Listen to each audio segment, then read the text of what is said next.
और मुझे लगता है आज के दिन दिल्ली वालों को ये बताना बड़ा जरूरी है कि किस तरह से एमसीडी बैंकरप्ट हुई, किस तरह से एमसीडी के पास आज सैलरी देने के भी पैसे नहीं है, किस तरह से एमसीडी के पास आज बेसिक चीजें जो उनकी ड्यूटी है, दिल्ली की जनता जो टैक्स देती है वो सारी चीजें डिस्चार्ज करने की जो जिम्मेदारी उनको दिल्ली की जनता ने दी है वो करने के पैसे उनके पास नहीं है।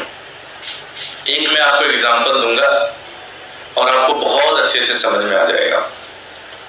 एक कंपनी है जिसको एमसीडी ने टेंडर दिया कि आप पार्किंग चलाएंगे, दिल्ली की जनता से आप पार्किंग लेंगे, पार्किंग का पैसा लेंगे और उस पार्किंग का पैसा आप जो है वो कलेक्ट करके एमसीडी के कोष में जमा करेंगे।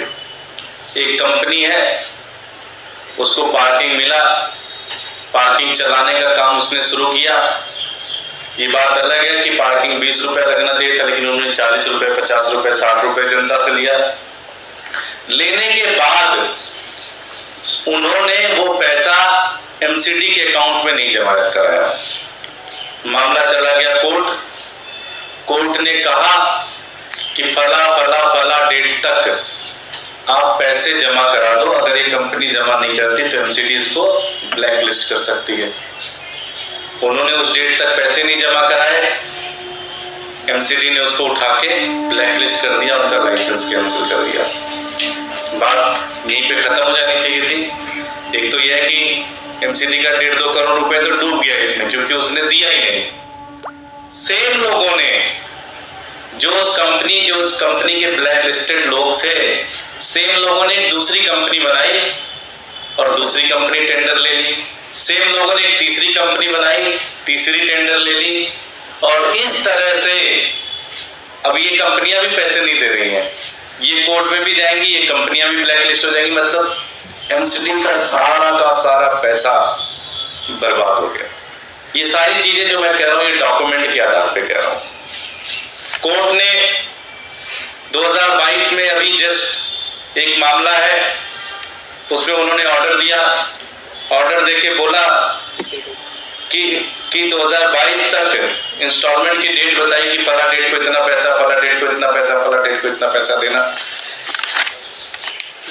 फिर वो पैसा दे नहीं पाए तो उन्होंने एमसीडी ने उस कंपनी की लाइसेंस कैंसिल कर दी और कंपनी की लाइसेंस खत्म करने के बाद उस कंपनी ने इतनी सारी नई कंपनियां बना दी और उनको नए टेंडर मिल गए। ये सारी कंपनियां उनकी हैं और आज लगभग, पहले जहां 1.5 करोड़ के ड्यूज थे आज लगभग 6 करोड़ के ड्यूज हो गए। अब ये कंपनियां भी धीरे धीरे ब्लैक लिस्ट हो जाएंगी और पूरा का पूरा पैसा जो है ये बर्बाद हो जाएगा। पूरा का पूरा पैसा एमसीडी का चला गया। अब मैं आपसे पूछना चाहता हूं, आपने ये सारी स्टोरी सुनी, भारतीय जनता पार्टी एमसीडी में पिछले 15 सालों से है। क्या आपको लगता है कि बिना भारतीय जनता पार्टी के नेताओं के पैसे खाए बिना इतना बड़ा काम हो सकता है? मैं आपसे पूछना चाहता हूं, क्या बिना भारतीय जनता पार्टी के बड़े नेताओं ने, ऐसा नहीं कि काउंसलर के बस की नहीं है, बड़े नेता मेयर के लेवल पे, उसके ऊपर के लेवल पे जो डिसीजन मेकर हैं, क्या उनकी सहमति और उनकी मिली भगत के बगैर क्या इतना बड़ा काम हो सकता है? नहीं हो सकता। ये एक बहुत बड़ा भ्रष्टाचार। और इस तरह से आम आदमी पार्टी, आपको पिछले 3 दिनों में हमने बताया कि लगभग 30 करोड़ से ज्यादा का भ्रष्टाचार किया। 2 बिल्डिंग बना दी, शालीमार बाग में वृद्धाश्रम के नाम पे बना दी, जबकि वृद्धाश्रम भी बना नहीं सकते थे, उसके 10 करोड़ डूब गए। नरेला में इन्होंने नर्सिंग स्कूल खोल दिया जिसकी जरूरत नहीं थी और आज तक चला ही नहीं, खंडहर बन गया, दीवार खड़ा कर दिया, 10 करोड़ ले गए। और इस तरह की कंपनियां, ये सारी की सारी जो डिटेल हैं, ये कंपनियां मैं आपको दे भी रहा हूँ, ये सारी डिटेल भी दे रहा हूँ, कोर्ट के ऑर्डर भी दे रहा हूँ।